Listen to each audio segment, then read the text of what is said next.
Ya Allah. Terus bagaimana hubungan dengan anak saya yang sekolah di pesantren?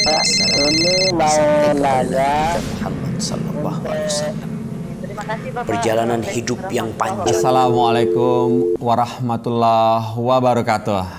Pemirsa Fatwa TV, alhamdulillah jumpa lagi kita di program kesayangan kita, yaitu live interaktif konsultasi keluarga di Fatwa TV bersama Al Ustadz Dr. Syafiq Riza Basalamah Hafizahullah Ta'ala. Alhamdulillah hamdan katsiran thayyiban mubarakan fi kama yuhibbu rabbuna wa yarda. Kami ucapkan alhamdulillah, bersyukur kepada Allah dan salawat atas Rasulullah SAW, atas kemudahan dari Allah kita bisa berjumpa lagi dengan pemirsa Fatwa TV, juga pendengar radio yang tergabung dalam anggota RTVC. Apa aja radionya? Kita sebutkan dulu boleh ya. Pertama radio MDFM Purbolinggo, kemudian Hang FM Batam, kemudian Radio Amuba Pangkal Pinang, lantas Radio Al Hikmah Banyuwangi, kemudian Radio Tua FM Riau, lantas Radio Dai Tengaran, kemudian Radio Gema FM Bontang. Nah, pemirsa dan pendengar radio, seperti itulah radio anggota RTVC yang merelay acara ini. Dan seperti biasa, tentunya belum afdal kalau kita tidak menyapa ustadznya dong. Kita minta ustadznya mukadimah sekalian. Assalamualaikum warahmatullahi wabarakatuh, Ustadz. Waalaikumsalam warahmatullahi wabarakatuh. Bagaimana kabarnya Ustadz? Hari ini, pagi ini. Kami lihat di sini. Sehat semuanya. Kami lihat di sini cuaca sudah terang ya, Ustadz ya. Alhamdulillah kita ini. Nah, jadi pengen mudik Ustadz kalau ngeliat daun-daun begitu Ustadz. Tapi nggak boleh. Denda 100 juta Ustadz. Bagaimana Ustadz? Masya Allah. Nah, kalau antum punya fulus nggak apa-apa di denda 100 juta. Ada 100 juta mendingan sudah sedekah aja deh buat masjid. Aduh, kasihan ya buat yang mereka nggak mudik ya. Ya, begitulah Ustadz ya. Belum afdol nih Ustadz. Tolong beri kami nasihat Ustadz. Motivasi Ustadz agar semangat beribadah di bulan Ramadan ini Ustadz. Nah, alhamdulillah wassalatu wassalamu ala Rasulillah. Amma ba'd. Jamaah rahimakumullah. Subhanallah ya, tak terasa ini hari ke-10 dari bulan Ramadan. Bulan diturunkannya Al-Qur'anul Karim. Di mana Rasulullah sallallahu alaihi wasallam mengingatkan kita, atakum syahrul Ramadan, syahrul mubarak. Bulan Ramadan ini bulan yang penuh dengan berkah. Amin. Banyak kebaikan. Banyak nikmat yang Allah berikan. Ada rahmat, ada ampunan, ada pembebasan dari api neraka sepanjang Ramadan. Amin. Tapi yang kita lihat, kebanyakan umat Islam itu bersemangat di awal bulan. Dengan berjalannya waktu, mulai itu agak kendur semangat dia di pertengahan. Dan di akhir Ramadan, biasanya sebagian sudah meninggalkan amalan-amalan yang biasa dia lakukan. Ahibati fillah, Rasul sallallahu alaihi wasallam mengatakan, if'alul khaira dahrakum wa ta'arradu li nafahati rabbikum. Kata Nabi alaihi salatu wassalam, kalian hendaklah berbuat kebaikan sepanjang tahun. Bukan hanya di waktu-waktu tertentu kita berbuat kebaikan. Sepanjang tahun kita berbuat kebaikan. Tapi ada masa-masa, di situ ada rahmat Allah yang Allah turunkan. Maka usahakan kalian di masa itu lebih bersemangat lagi, hadir di tempat itu. Karena terus terang kita nggak pernah tahu apakah kita akan berada di bulan Ramadan tahun depan. Anggaplah ini Ramadan kita yang terakhir. Dan kita berharap Allah Azza wa Jalla mengampuni dosa-dosa kita. Ikhlaskan niat kita. Bersabar untuk tetap di rumah dalam kondisi seperti ini. Tadi yang ingin mudik, yang ingin berjumpa dengan orang tua ya apa hendak dikata. Tatkala engkau memiliki niat yang baik untuk berbakti kepada orang tua, semua akan dicatat oleh Allah Azza wa Jalla. Hadza wallahu a'lam bissawab. Semoga kita semua dijaga sama Allah Subhanahu wa taala dalam bulan yang penuh dengan rahmat, berkah, dan maghfirah ini. Amin. Jazakallahu khairan Ustaz atas nasihatnya kepada kami di sini, kepada pemirsa juga pendengar radio.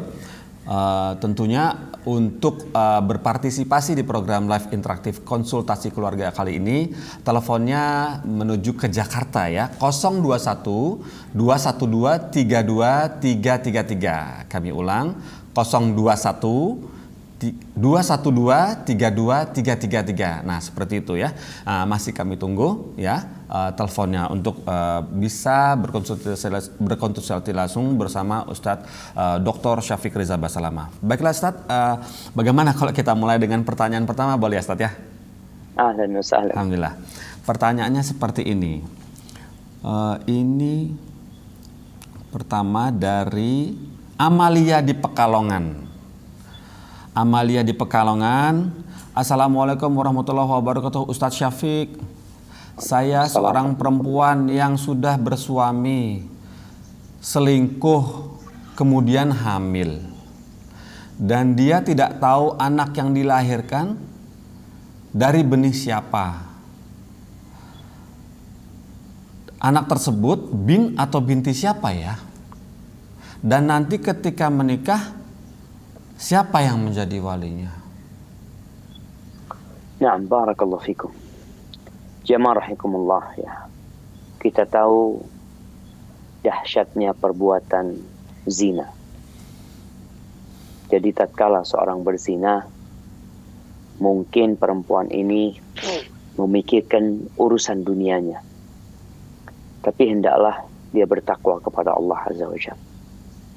Yang harus dia lakukan adalah bertobat, memohon ampunan kepada Allah Rabbul Alamin. Kemudian kita tahu Allah Azza wa Jalla mengatakan wala taqrabuz zina innahu kana fahishatan wa sa'a sabila. Jangan mendekati zina. Zina itu adalah perbuatan yang sangat keji. Dan kita tahu hukuman buat seorang wanita yang berzina setelah dia menikah atau laki-laki yang berzina setelah menikah itu dirajam sampai dia mati. Dilemparin batu sampai dia mati. Itu di dunia. Bagaimana dengan hukum dan azab Allah nanti di akhirat? Kalau berkaitan dengan nasab anak tersebut, selama suaminya tidak menafikan anak itu anak dia. Rasulullah sallallahu alaihi wasallam mengatakan al-waladu lil firash. Anak itu hukumnya ikut pemilik ranjang, pemilik istri, pemilik perempuan tersebut. Jadi akan dinisbatkan kepada suaminya. Maka disinilah yang Anda sampaikan tadi. Bagaimana dosa dia? Dia memasukkan ke dalam rumahnya seorang yang sejatinya dia itu bukan anak suaminya umpamanya. Tapi secara hukum seperti itu, al-waladu lil firash. Selama suaminya tidak menafikan itu anaknya, walil ahiril hajar. Dan buat yang berzina, nggak bisa anak itu dinisbatkan kepada pezinanya, enggak. Tetap anak itu ikut pemilik ranjang tersebut. Maka dinisbatkan kepada suami anti, kepada pemilik ranjang tersebut. Dan tugas anti adalah bertobat kepada Allah Subhanahu wa taala. Ya, hukum selanjutnya ya berlaku. Dia akan ikut sama suami anti, dia akan dapat warisan, suami anti akan jadi walinya, kecuali sang suami menafikan. Dia mengatakan enggak, ini bukan anak-anak. Ketika itu bukan anak dia. Maka kembali dia dinisbatkan kepada ibunya nanti ketika suami tidak mau mengakui itu sebagai anaknya. Barakallahu fikum. Jazakallahu khairan Ustaz atas nasihatnya, atas jawabannya. Semoga. Tunggu sebentar. Oh iya. Baiklah Ustaz. Ya, pemirsa, Ustaz sedang mengambil sesuatu mungkin. Baiklah.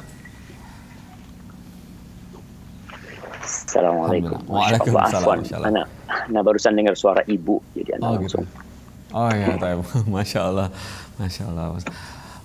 Ini Ustadz ada telepon masuk, boleh kita sapa Ustadz ya? Tafadhal. Alhamdulillah. Baiklah, Assalamualaikum Fatwa TV. Ya, Waalaikumsalam. Waalaikumsalam. Dari Ibu siapa di mana? Ibu Dahlia di Kalimantan Barat. Ibu Dahlia, Kalimantan Barat. Masya Allah, jauh Ya. sekali. Baiklah, Ibu, silakan. Ada yang ingin Iya. disampaikan? Mau bertanya Ustadz, kami ini kan punya anak, cuma satunya tuh anaknya adopsi. Cuma sebaiknya kapan diberitahu bahwa anak ini adalah adopsi. Cuma gini, di lingkungan kami ini kan lingkungannya itu orangnya tuh usil gitu, karena kan di desa. Jadi kalau di desa ini kan biasanya anak-anak tuh kamu nih anak ini gitu. Kadang dia kalau mau marah, kadang ucapan yang seperti di temennya tadi selalu diucapkannya terus, jadi emosi kadang dia Pak Ustadz. Jadi gimana menghadapinya Pak Ustadz? Tunggu, ucapannya apa yang biasa diulangin terus tadi itu? Itu kadang kalau dia misalnya cekles atau kelahi dengan temannya, kamu nih anak angkat gitu. Nah gitu, anaknya baru kelas 6 SD kan? Siap. Jadi kita nih serba salah juga menjelaskannya gitu. Menurut Pak Ustadz, gimana sebaiknya? Baiklah Ibu, seperti itu ya pertanyaannya ya. Bagaimana sikap Ibu menjelaskan ke anak dan ke lingkungan ya Bu ya? Seperti itu ya. Iya. Baiklah Bu. Lingkungannya kan bukan hanya lingkungan teman sekolahan. Iya. Di orang tuanya juga iya gitu. Kita kan nggak tahu siapa-siapa gitu kan. Orang tuanya Tapi yang dia memang ngomong seperti orang tuanya ada. Orang tuanya ada. Dan Ibu tahu dengan orang tuanya? Tahu, cuma kami pun mau menjelaskannya kan. Dia tuh sepertinya ingin tahu. Tapi kan kami belum bisa memberikan solusi. Apakah memang harus diberitahu sekarang atau nanti itu. Ya. Baik Ibu Dahlia, terima kasih sudah bergabung bersama kami. Ditunggu jawabannya dari Ustadz Syafiq ya. Barakallahu fiik. Baik, silakan Ustadz. Subhanallah jamaah. Ya. Dalam kehidupan ini ada orang-orang yang dikasih anak laki-laki, nggak punya anak perempuan. Ada yang dikasih anak semuanya perempuan. Ada yang masya Allah anaknya mix, ada yang laki, ada yang perempuan. Wa yaj'alu man yasha'u aqim. Innahu alimun qadir. Dan Allah menjadikan sebagian orang itu nggak punya anak. Allah tuh maha mengetahui dan Allah maha kuasa. Pembagian yang Allah lakukan terhadap anak-anak yang diberikan kepada manusia itu ikut hikmah Allah Subhanahu wa taala. Baik, sekarang kemudian terjadi yang namanya adopsi anak. Dulu Rasulullah SAW pernah mengadopsi anak. Namanya Zaid bin Harithah. Kemudian dipanggil Zaid bin Muhammad. Zaid bin Muhammad. Artinya dia udah dianggap anak. Diangkat anak oleh Nabi SAW. Tapi ternyata hal itu dibatalkan oleh Allah Subhanahu wa taala. Karena anak angkat itu tidak akan pernah menjadi anak kandung. Makanya nggak ada lagi adopsi anak yang dinisbatkan kepada bapak angkatnya. Nasab itu anak tetap ikut bapak kandungnya. Nasabnya dia wajib berbakti kepada orang tua kandungnya. Adapun orang tua angkat dia wajib berbuat baik kepada orang tua asuh dia yang telah mengasuh dia ya. Tinggal sekarang bagaimana orang tua asuh ini mengenalkan kepada anak ini kalau dia itu bin fulan. Ini penting. Dia itu anaknya fulan. Kapan disampaikan kepada anak? Yang pertama secara surat tetap binnya tidak dirubah. Tinggal waktu penyampaian kepada anak itu. Waktunya dicari waktu yang anak itu sudah bisa memahami. Kalau sekarang tadi umurnya sudah kelas 6 SD dan ternyata ada omongan-omongan tidak enak. Dia dibully bahwa dia itu adalah anak angkat. Anda rasa waktunya sudah tepat untuk menyampaikan kepada dia. Dan tidak ada hal yang perlu ditakutkan sebenarnya. Orang tuanya ada, ketika dia bisa dibawa ke orang tuanya, ketemu orang tua kandungnya, nggak ada masalah buat dia. Karena memang dia bukan anaknya ibu. Bagaimana kita menyampaikan kepada dia? Yang pertama, jangan sampai orang tua asuh itu menyampaikan sesuatu yang membuat anak itu benci sama ayah ibu kandungnya. Karena ada orang tua asuh yang ingin anak ini jauh dari bapak ibu kandungnya. Sehingga dia mulai menyebarkan keburukan bapak ibunya. Kamu itu momen nggak dirawat, kamu itu waktu dibuang sama ibu bunuh. Nggak perlu seperti itu. Sampaikan yang positif. Sampaikan bahwasanya ibu ya karena anak nggak punya anak atau karena anak ingin mengasuh anak, maka anak ambil engkau ke sini, ibu asuh engkau, dan ibumu masya Allah baik sekali ya karena ibumu memberikan kepada ibu asuh bukan karena ibumu jahat, bukan. Jadi hal-hal yang positif. Kalaupun memang ada yang negatif yang dilakukan oleh ibu kandungnya karena ada anak yang dibuang, ada orang tua yang nggak mau tanggung jawab sama anaknya. Tapi orang tua asuh harus menyembunyikan hal itu. Kenapa? Rasulullah Sallallahu Alaihi Wasallam mengatakan man satara musliman satarahullah.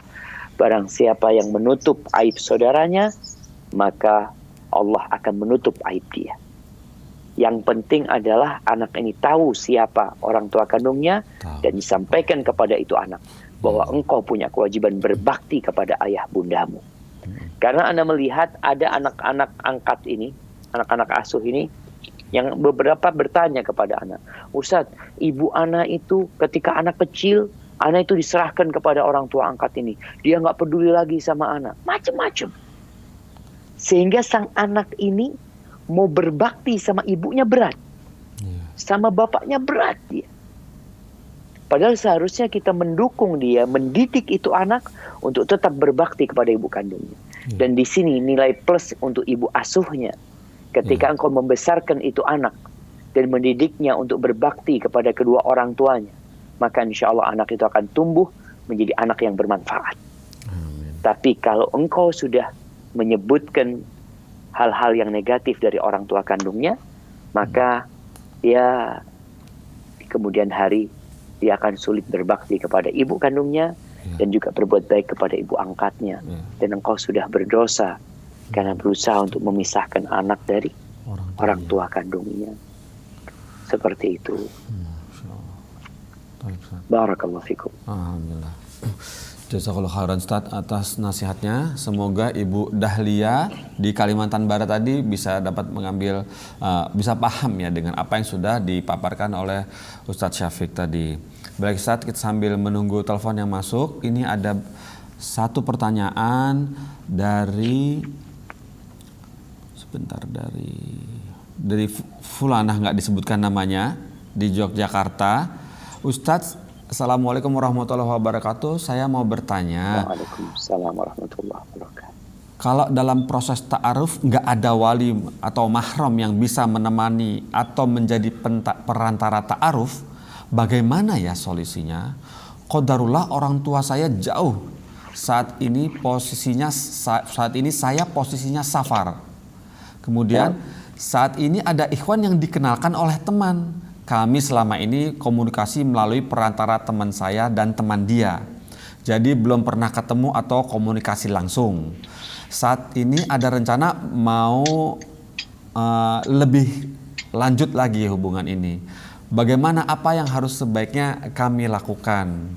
Dan apakah boleh jika ibu atau adik wanitanya menjadi perantara? Karena ini sifatnya perempuan. Apakah boleh jika ibu atau adik wanitanya menjadi perantara atau mediator ketika ada yang ingin ditanyakan atau disampaikan? Mohon nasihatnya. Seperti itu. Tunggu, yang terakhir apa tadi katanya? Jadi Ibu. selama ini kan lewat temen dan temennya ketemu, lantas sekarang Lewat teman dan temennya, maksudnya lewat teman dan temennya. jadi si perempuan punya teman, yang ini punya teman gitu. Jadi nggak karena ketemu langsung, dia teman dan teman saling berpesan-pesan, menukar-nukar pesan gitu. Nah Oke, sekarang nah. pertanyaannya sebenarnya bagaimana solusinya, karena orang ini jauh, kemudian tapi si orang tua laki-laki ini dekat. Yang ditanya apakah si ibu laki-laki ini bisa menjadi perantara dan adik wanita dari laki-laki ini bisa jadi perantara dia gitu, maksudnya mungkin seperti itu. Nah, Ustadz, dia jemaah, tapi alhamdulillah. tapi gini Ustadz, kalau boleh dipending dulu, boleh nggak jawabannya? Ada telepon masuk sepertinya, ya gimana? Siap, Ini siap. kasihan. Nah, tafadhal. Bagaimana Ustadz, kita bisa sapa pemirsanya ya? Baiklah, kita sapa pemirsa dulu ya. Assalamualaikum Fatwa TV. Assalamualaikum Ustaz. Iya, dari siapa di mana? Waalaikumsalam warahmatullahi Dari wabarakatuh. Abu Rafif Ustaz di Bukit Tinggi. Abu Rafis, Bukit Tinggi. Ya. Silakan. Masya Allah. Assalamualaikum Ustaz. Waalaikumsalam warahmatullahi wabarakatuh. Ahlan wa sahlan. Mau nanya. Gimana Bukit Tinggi nih? Aman-aman? Oh, PSBB Ustaz. Alhamdulillah. PSBB. Iya, dari PSBB Ustaz udah banyak sini Ustaz. Iya. Silakan. Mudah-mudahan selamat semuanya. Oh, amin. Mau nanya Ustaz, ini pas kita misalnya puasa nih Ustaz, anak kita kan masih kecil Ustaz, maksudnya umur 6 tahun gitu Ustaz, ada yang 5 itu kan, misalnya dia yang umur 6 tahun ini dia ikutan puasa, sholat tarawih sama witir gitu-itu Ustaz, apakah kita dapetin pahalanya juga Ustaz? Nah itu yang pertama tuh. Yang kedua tuh, kalau misalnya anak yang kecil-kecil tuh Ustaz, kadang-kadang dia pas sholat tarawih itu kan dia kadang lari-lari gitu Ustaz, kadang dia lewat depan kita juga gitu kan. Itu gimana Ustaz? Apakah sholat kita masih sah gitu Ustaz? Apa batal Ustaz? Maksudnya dia lari-larinya pas kita lagi sholat gitu Ustaz. Nah, Iya. Assalamualaikum warahmatullahi wabarakatuh. Waalaikumsalam warahmatullahi wabarakatuh. Abu Rafis di Bukit Nah. Tinggi. Silakan Ustadz. Masya Allah, Masya Allah. Iya jemaah, berkaitan dengan anak-anak yang mungkin belum balik, Iya. yang dilatih puasa oleh orang tuanya. Bukan hanya dilatih puasa, tapi ada amalan-amalan bulan Ramadan yang anak itu diikut sertakan. Iya. Di masa Rasul Sallallahu Alaihi Wasallam, Sallallahu alaihi wasallam. itu para sahabat sudah sejak dini mendidik anak-anak mereka untuk ikut berpuasa. Iya. Anak-anak yang belum balik, anak tadi umur mungkin 6-7 tahun ya, mereka kalau sudah nangis-nangis ya, minta makan, dikasih mainan sama orang tuanya agar lupa sama makanan ya. Kadang-kadang anak-anak seperti itu, dia daripada makan lebih baik main, sehingga anak itu ada yang sampai berbuka sampai waktu maghrib, tapi ada mungkin yang nggak tahan, zuhur sudah berbuka dia, atau asar udah berbuka, ya udah sampai di sini ada istilah puasa zuhur gitu ya. Puasa zuhur. Nah, artinya anak-anak itu dalam masa pelatihan berpuasa. Orang tua akan mendapatkan pahala dari apa yang dia ajarkan kepada anak-anaknya. Ketika Rasul Shallallahu Alaihi Wasallam berangkat haji, ada seorang ibu atau bapak itu bawa anak yang masih dalam gendongan. Dia bertanya, ya Rasulullah, ali hadha hajj, apakah anak ini bisa berangkat haji gitu?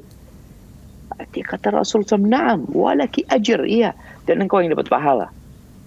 Artinya capeknya orang tua ketika mendidik anak, yang kita tahu anak sebelum balik,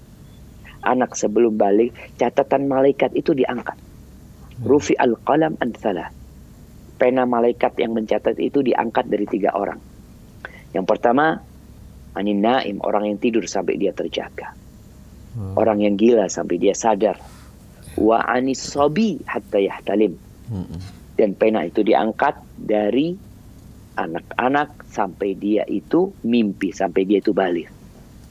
Jadi kondisi sekarang ketika orang tua ngajarin anaknya beribadah, maka orang tua yang akan dapat pahala itu dicatat sebagai amalan orang tuanya. Amalan orang tua. Karena dia ngajarin anaknya ngaji, ngajarin anaknya berbuat kebaikan, maka pahala akan masuk kepada catatan orang tuanya. Masya Allah. Sehingga ini menjadi motivasi bagi orang tua untuk berbuat baik. Kalau anak-anak nggak tahu apa-apa, dia ibadahnya pun kadang-kala belum pakai niat. Ibadahnya cuma ikut-ikutan aja.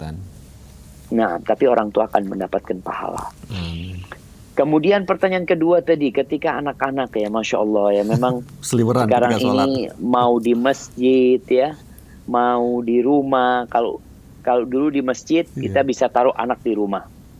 Sekarang tarawihnya di rumah. Masya Allah. Anak kadang-kala tarawih di sini. Anak punya abah itu cucunya 15. 15 itu ada yang masih umur ya 2 tahun. Taman kanak-kanak ya Ustaz ya. Jadi taman kanak-kanak. Itu kita kalau mau sholat, maksudnya itu kita kalau mau sholat kadang-kala 2 rakaat. Habis itu bubar ini. Rombongannya bubar. Kita cari fulan ada di depan di teras, ada yang pegang handphone main ini, kita kumpulin lagi. Ayo sholat lagi. Jadi kita sholat tarawihnya lama. Karena harus ngumpulin tuh anak-anak yang pada berlarian. Terus gimana ketika anak-anak itu lari di depan orang yang sholat?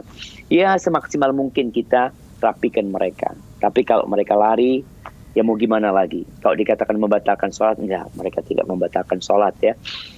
Memang hadis Rasul SAW ada 3 yang memutuskan sholat seseorang, perempuan, kemudian yang kedua keledai, yang ketiga adalah al-kalbul aswad, yaitu anjing hitam.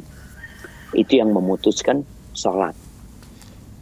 Ketika mereka anak-anak, maka mereka tidak memutuskan sholat. Adapun hadis tadi, apakah itu membatalkan sholat atau mengurangi pahalanya, itu menjadi perbincangan di antara para ulama. Wallahu a'lam bishawab seperti itu. Jadi insya Allah tidak membatalkan sholatnya kita. Alhamdulillah. Hada wallahu a'lam seperti itu ya, Bapak Abu Rafiz di Bukit Tinggi. Semoga dapat dipahami atas apa yang sudah dijelaskan oleh Ustadz Syafiq. Baik Ustadz, ini sudah ada penelpon masuk sepertinya Ustadz. Kita tanggapi boleh ya Ustadz ya? Siap, tafadhol. Assalamualaikum Fatwa TV. Waalaikumsalam warahmatullahi wabarakatuh. Iya, dari siapa, di mana nih Bu? Dari Umu di Madura ini. Dari Umu Iman di Madura. Iya. Baiklah, silakan Umu. Ya, apa Ustaz? Anak kan punya cucu ya. Usianya baru 1 tahun. Perempuan. Nah, sejak di kandungan orang tuanya itu sudah cerai. Lah, ibunya sama cucu ini kan kumpul sama kami ya. Iya. Kami ini kadang bingung sejak kapan baiknya kita memberitahu, memperkenalkan kepada cucu ini abinya, karena abinya walaupun dekat jarang untuk menjenguk cucu ini gitu loh.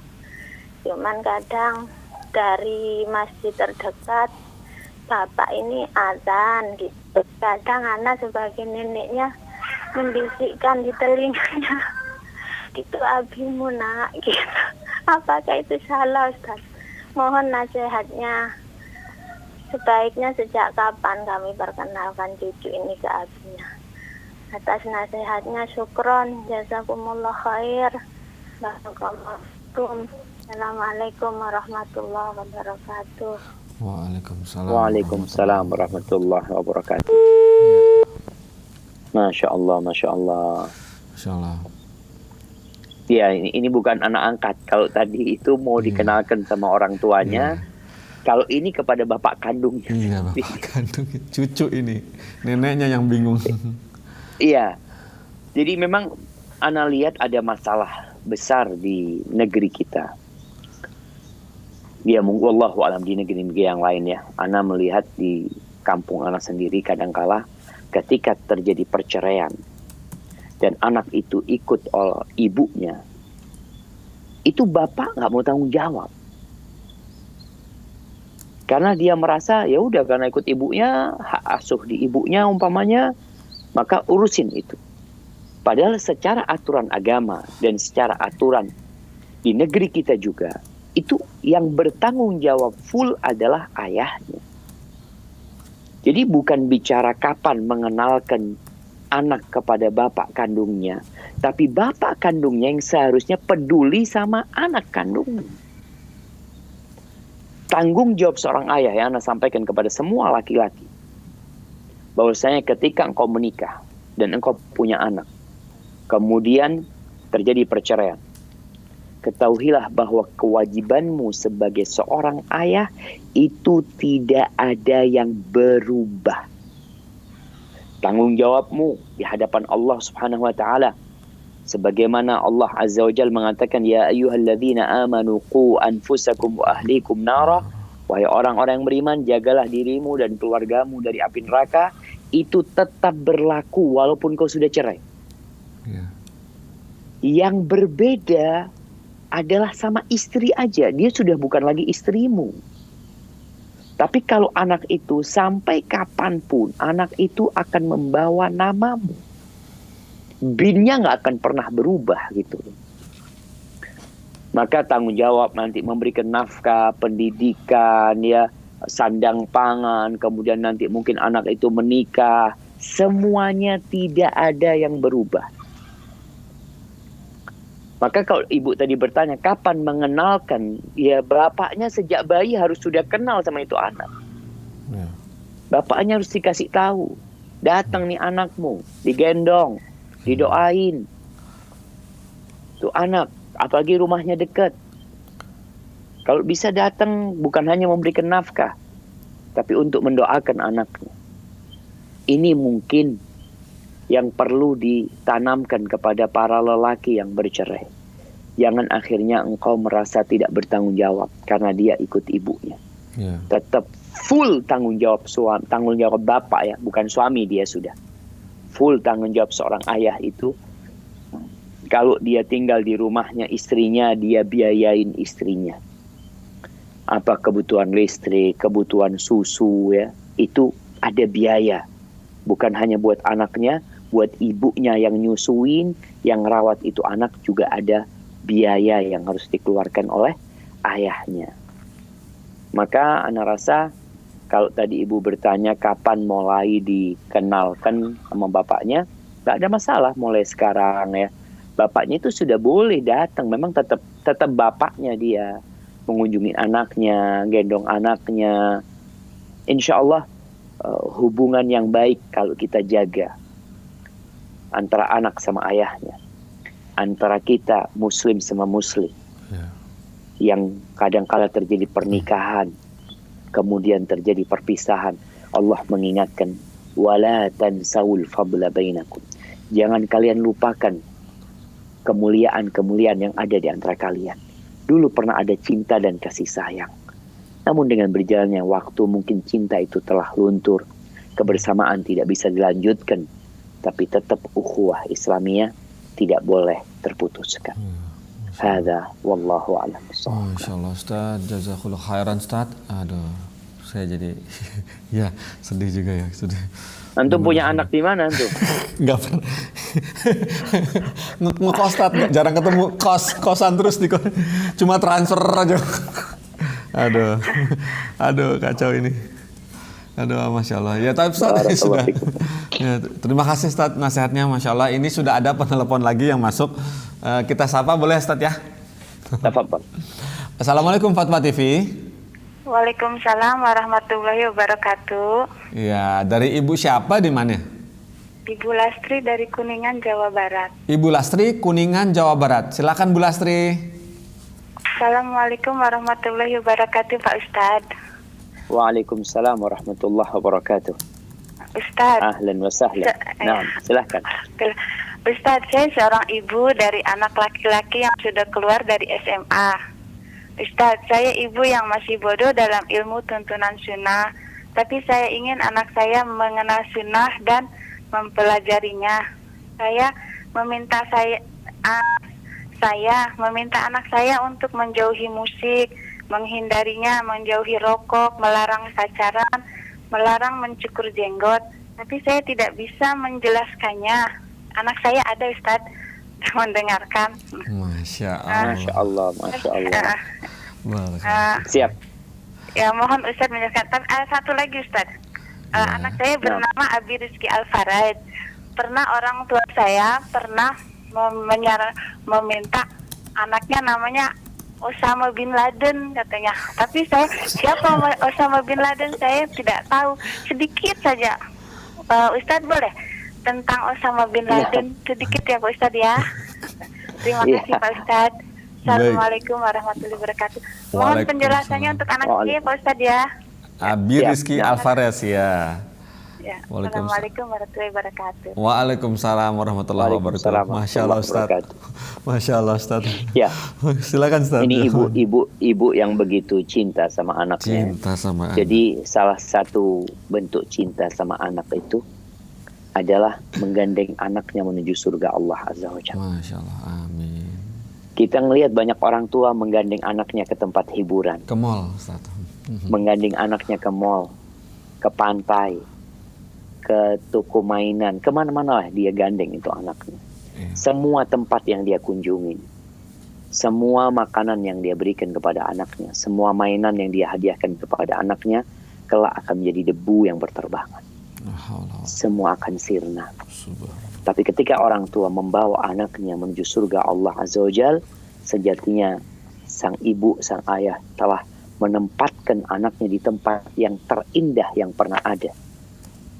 Tapi itu perlu perjuangan. Kalau tadi ibu berbincang tentang beberapa masalah musik, rokok, pacaran. Ini kita harus bikin kajian ini kita ini. Rizky ini harusnya ini kita bikin kajian panjang. Karena kita masalah tabligh akbar 3 temanya ini. Tapi yang jelas gini, anak ingin aku kasih nasihat kepada Rizky, setiap pemuda khususnya buat Rizky. Iya, buat Rizky ini anak Rizky kan? Iya, Abi Rizky Alvarez. Nah, Abi Rizky. Iya, Abi Rizky Alvarez. Bapaknya Rizky. Jadi Rizky udah punya anak namanya Rizky lagi dia. Bukan orang yang namanya Abi. Namanya Abi sudah ya. Baik, buat Abi dan buat seluruh pemuda. Ana ingin engkau mengenal 3 dalam kehidupan ini. 3 pertanyaan yang akan ditanyakan kepadamu di alam kubur nantinya. Man Rabbu? Siapa Rabbmu? Karena banyak anak-anak muda yang mungkin ya dalam benak dia kehidupan ini cuma kehidupan dunia. Ada Rabb yang menciptakan kita. Allah Azza wa Jal mengutus Rasul namanya Muhammad SAW. Pelajarin tentang Nabi Muhammad SAW. Yang ketiga, ada banyak agama di muka bumi ini. Tapi inna dina indallahi Islam, yang diterima oleh Allah hanya satu Islam. Maka hendaklah Abi mempelajari tentang Allah. Apa yang Allah inginkan dari kita? Apa yang diajarkan oleh Rasulullah SAW kepada kita? Apa aturan-aturan agama kita? Kita harus tahu bahwasanya kehidupan ini akan berakhir. Abi tidak akan muda selama-lamanya. Abi ngelihat ibunya, ngelihat ayahnya dulu pernah muda. Tapi lambat laun mereka menjadi tua. Dan sebagian ada yang meninggal dunia sebelum dia tua. Harus mengakhiri kehidupan ini.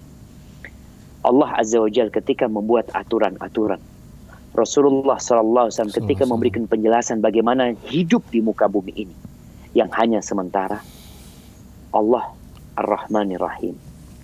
Nabi kita alaihi salatu wassalam bil mu'minina raufur rahim. Beliau ingin menjelaskan kenapa kita harus tinggalkan musik. Kenapa nggak boleh pacaran? Kenapa nggak boleh ya melakukan tindakan-tindakan kebodohan yang membahayakan diri.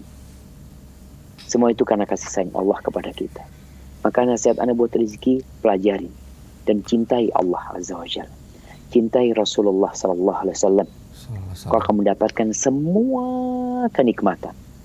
Semua kenikmatan yang engkau inginkan di dunia ini, kalau itu diharamkan oleh Allah Subhanahu wa taala, maka ketahuilah di balik itu ada mudarat yang besar untuk dirimu.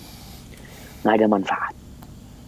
Kalaupun ada manfaatnya, bahayanya lebih banyak daripada manfaatnya. Dan anak-anak muda biasanya bergaul sama anak-anak muda. Nasihat Ana buat Abi juga, pilihlah teman yang baik. Karena kalau engkau salah berteman, engkau lihat tuh mereka yang jadi begal, mereka yang jadi pengkonsumsi narkoba atau pengedar narkoba, rata-rata karena salah berteman. Dan Rasulullah SAW mengatakan al-mar'u ala dini khalilihi, seorang itu ikut teman baiknya. Hadza wallahu a'lam bishawab tentang masalah yang pertama tadi. Karena kalau bicara masalah hukum akan panjang sekali Abi. Maka nasihat ana agar Abi yang berusaha untuk mencintai Allah dan Rasulnya dan mengikuti aturan-aturan agama ini. Dan semuanya mudah, nggak ada yang sulit. Yang sulit adalah menundukkan nafsu kita. Tapi kalau aturan Allah dibikin, semuanya mudah. Tinggal maukah kita berjuang untuk menundukkan nafsu kita dan keinginan kita. Adapun masalah Usama bin Laden ini, ya kita tahu dia salah satu, bahkan dia mungkin pemimpin sebuah organisasi yang namanya Al-Qaeda yang berada di Afghanistan, yang dia memiliki pemikiran Khawarij. Bahkan dia berusaha untuk mendirikan sebuah negara Islam. Bukan masalah negara Islamnya, tapi dia mengkafirkan orang-orang yang tidak mengikuti dia. Kemudian melakukan tindakan-tindakan, menyuruh anak buah dia untuk melakukan bom di sana, bom di sini. Dia lebih dekat kepada kelompok teroris yang mungkin punya niat baik tapi salah jalan. Dan dulu anak ingin sampaikan kepada seluruh umat Islam, ya, kadangkala kita itu melihat mereka itu ahli ibadah, Ustaz. Mereka orangnya baik. Ketahuilah bahwasanya orang-orang yang membunuh Ali bin Abi Thalib, yang memerangi Ali bin Abi Thalib, kelompok Khawarij yang muncul pada waktu itu, Rasulullah SAW menjelaskan tentang sifat mereka. Tahqiruna salatakum ma'a salatihim. Kalian kalau melihat salatnya mereka, kalian akan meremehkan salat kalian. Karena mereka ahli ibadah. Mereka orang-orang yang mendekatkan diri kepada Allah Subhanahu wa ta'ala. Mereka orang-orang yang takut dari kekafiran, tapi akhirnya terjebak dalam kekafiran. Makanya ketika Ali ditanya, apakah orang-orang Khawarij yang memerangi Ali bin Abi Thalib adalah orang-orang kafir? Kata Ali bin Abi Thalib, minal kufri farru. Mereka itu sebenarnya sedang lari dari kekufuran. Artinya, mereka tidak kafir sebenarnya. Tapi mereka melakukan tindakan-tindakan mengkafirkan orang-orang. Dan kita tahu, ketika orang mengkafirkan orang lain, kemudian ternyata orang yang dia kafirkan itu tidak kafir, akan kembali kepada dirinya. Itu yang berkaitan dengan Usama bin Laden, kelompok yang mungkin dia sudah meninggal dunia, tapi pemikiran dia masih diikuti oleh para pemuda, dan ada yang mengagung-agungkan dia sebagai orang yang menegakkan agama Allah SWT. Tapi tadi mereka terjebak dalam kesalahan ketika tidak mengikuti sunnah Rasul sallallahu alaihi wasallam. Hada wallahu a'lam bishawab jamaah. Alhamdulillah, jazakallahu khairan Ustaz atas ilmunya juga pengetahuannya kepada Ibu Lastri di Kuningan, Jawa Barat. Semoga dapat dipahami ya Ibu Lastri. Baiklah Ustaz, ini sudah ada penelpon baru, kita tanggapi ya Ustaz ya. Nah, Assalamualaikum Fatwa TV. Waalaikumsalam. Ya, dari Ibu siapa, di mana nih? Dari Evi Pekanbaru. Evi Pekanbaru. Ibu Evi Pekanbaru. Silakan Ibu Evi. Ya, saya mau bertanya. Assalamualaikum Ustaz Syafiq. Waalaikumsalam warahmatullahi wabarakatuh. Silahkan Ibu. Ya Allah, sudah lama saya nggak melihat kajian Ustaz di Pekanbaru. Nggak bisa berangkat ke Pekanbaru gitu nih sekarang. Ibu Evi, televisinya volumenya dikecilkan dulu. Ya. Ayo, sebentar. Ya, baiklah, kami tunggu.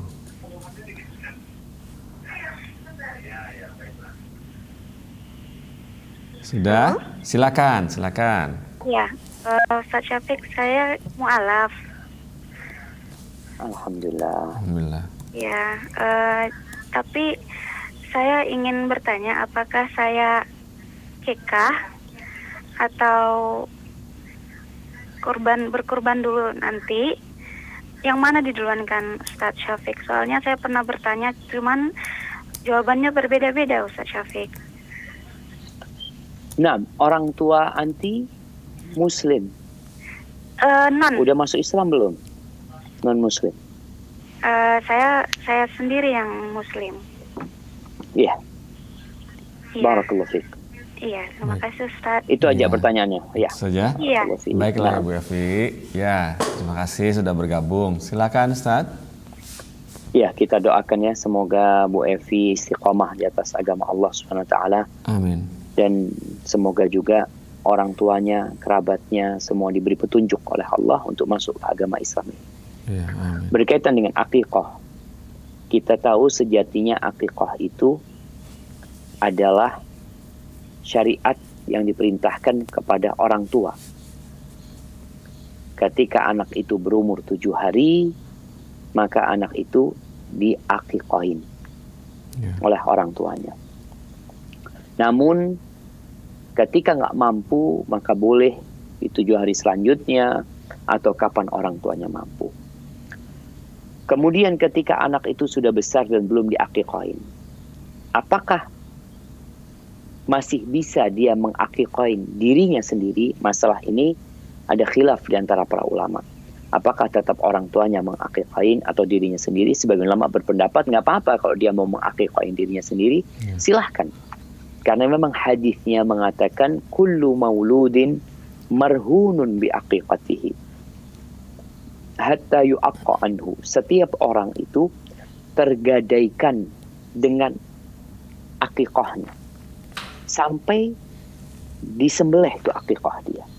Artinya tergadainya dia ini, maka sampai saat ini dia masih tergadai. Kalau dia belum akikah. Ketika dia akikah, maka selesai sudah. Gadai itu sudah dia tebus. Tinggal sekarang masalahnya orang tuanya kan non-muslim. Non-muslim. Di antara makna tergadaikan, para ulama menyebutkan bahwasanya sang anak tidak akan dapat memberikan syafaat kepada orang tuanya karena dia tidak diakikahin. Ini di antara maknanya. Walaupun makna ini mungkin oleh sebagian ulama tidak dikuatkan ya. Ada yang mengatakan itu hanya bentuk penegasan atas perintah akikah ini, seakan-akan dia itu tergadaikan dan harus ditebus seperti itu.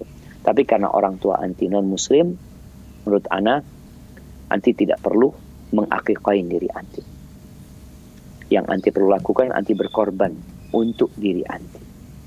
Dan semoga Allah Subhanahu wa taala menerima kurban anti dan dijaga selalu oleh Allah Jalla Jalaluhu. Hada wallahu a'lam bissawab.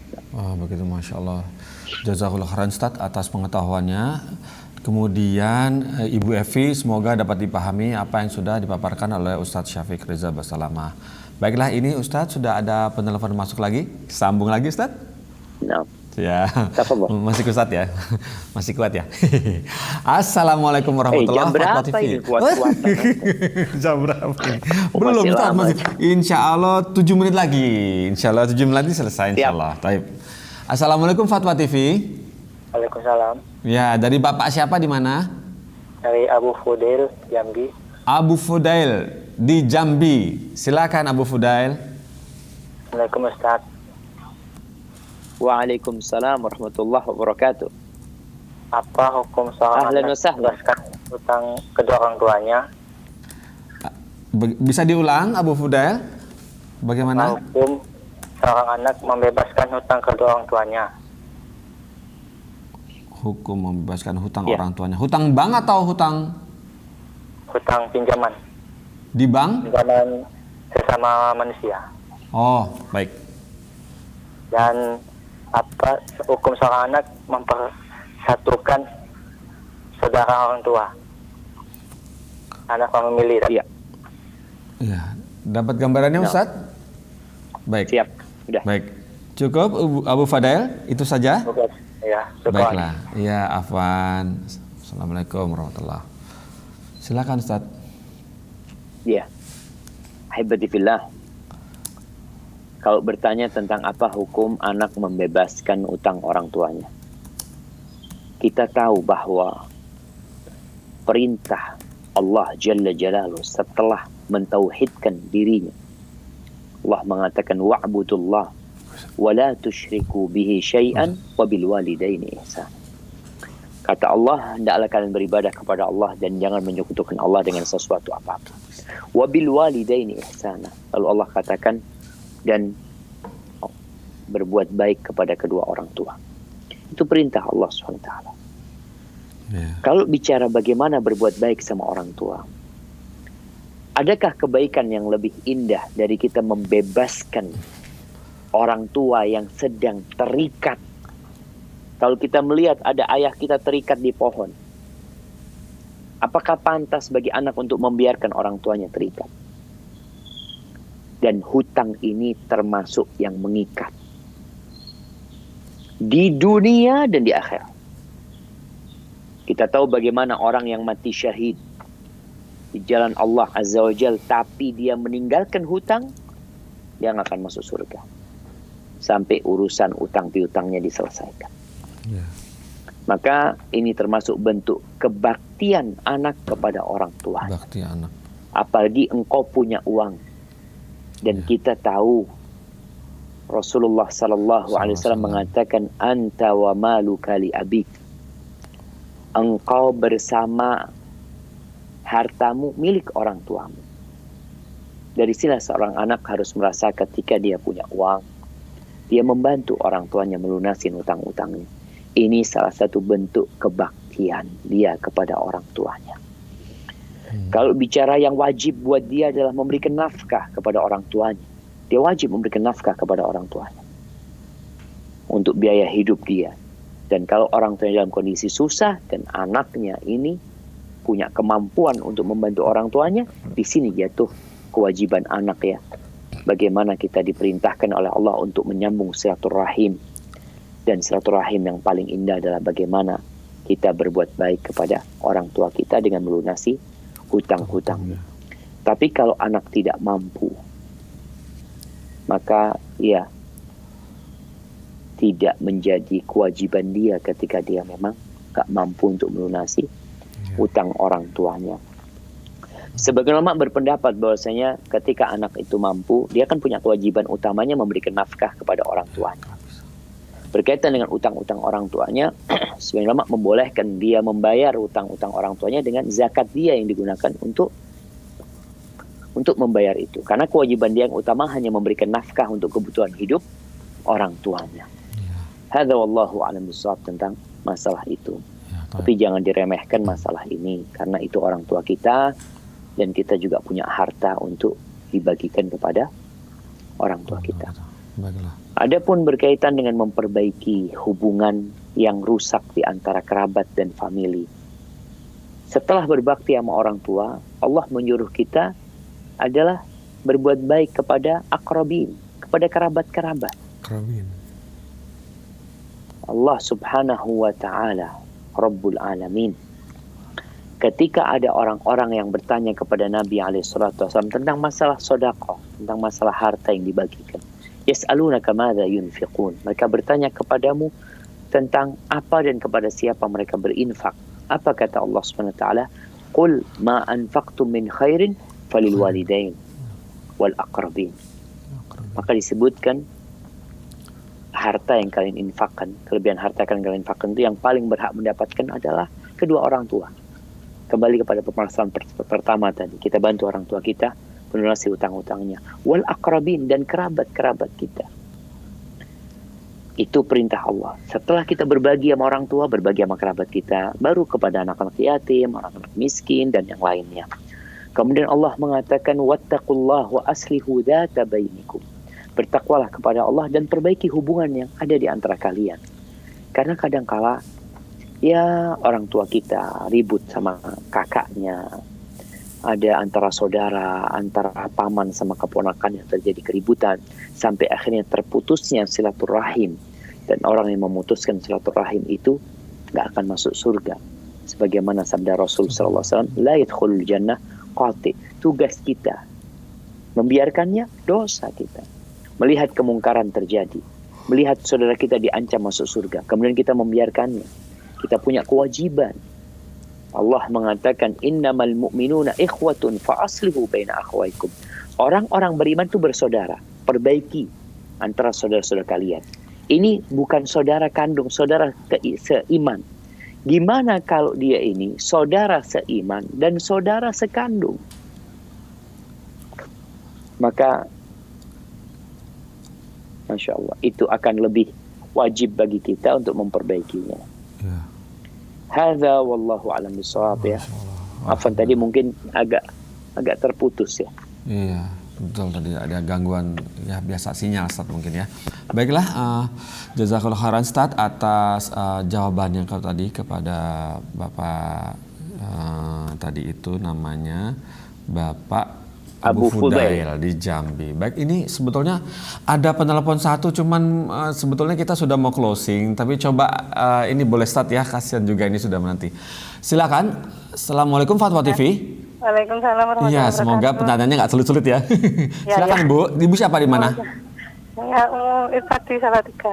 Ibu Irsyad Salatiga. Silakan Ibu Irsyad. Mau tanya gini, anak saya kan ini kelas 5 SD, nanti kan 1 tahun lagi kan mau mondok. Kemudian anak saya yang satunya kan SMP mau SMA, kan dari pondok juga, mau melanjutkan SMA juga di pondok. Tapi nanti kalau misalnya keduanya di pondok, saya kan tinggal di rumah sendiri sama anak saya yang kecil, soalnya suami saya kan kerja di Jakarta. Nah, suami saya pengennya anak saya yang di pondok itu di rumah nemenin saya, tapi sekolahnya di negeri, soalnya sini nggak ada SMA yang semanhaj gitu loh Ustaz. Apa nggak ada pokoknya. Nah gitu, mohon sarannya gimana Ustaz? Assalamualaikum warahmatullahi wabarakatuh. Waalaikumsalam. Waalaikumsalam warahmatullahi. Iya, dapat gambarannya Ustaz ya. Bingung dia menentukan sekolah anak. Iya. Kalau saran Ana lebih baik anaknya dipondokkan dan ibunya pindah ke dekat pondok. Oh. Artinya Ana lihat seperti di Pondok Al-Irsyad itu banyak orang tuanya yang akhirnya mendekat ke sekolah anaknya. Oh iya. Sekarang kita tahu ya, kalau memang sekolah negeri, kemudian kita takut pergaulan anak-anak kita nanti di sana berbahaya, maka lebih baik orang tua yang ngalah. Apalagi suaminya berada di Jakarta ya. Nanti juga kadangkala anaknya sakit, sehingga siapa yang harus menengok anaknya. Maka kalau ibunya yang mendekat, cari kontrakan di pondok yang dekat atau rumah yang dekat pondok anaknya, insya Allah itu akan lebih memudahkan ibu untuk tetap berada, maksudnya anaknya itu ada di sebelah sini gitu loh. Karena terus terang perempuan itu ya memerlukan anaknya ketika nggak ada bapaknya, kadangkala ya ada sesuatu, jadi mahramnya lah yang mendampingi ibunya di dalam rumah tersebut. Jadi kalau rumahnya dekat pondok, insya Allah akan lebih mudah buat ibunya. Allahu a'lam kalau memungkinkan hal seperti itu. Tapi kalau enggak ya mau gimana lagi gitu ya. Ya, baiklah. Alhamdulillah. Naam. Ustaz, jazakallahu khairan Ustaz atas nasihat-nasihat pada pagi ini. Masya Allah, pemandangan masih indah Ustaz. Matahari menerpa. Masya Allah. Ana udah terkagum-kagum Ustaz. Masya Allah, Masya Allah. Panas sehat saat itu, vitamin semoga sinar mataharinya Ustaz ya. Katanya corona ini harus berjemur gitu. Iya, berjemur ya. Tapi jangan kelamaan Ustaz, nanti jadi kerupuk. Baiklah, kami tutup acara ini dengan kafaratul majelis ya. Subhanakallahumma wa bihamdika asyhadu an la ilaha illa anta astaghfiruka wa atubu ilaik. Wassalamualaikum warahmatullahi wabarakatuh. Waalaikumsalam. Ya Allah, terus bagaimana hubungan dengan anak saya yang sekolah di pesantren? Ini mau nanya Muhammad sallallahu alaihi wasallam. Terima kasih Bapak. Perjalanan hidup yang panjang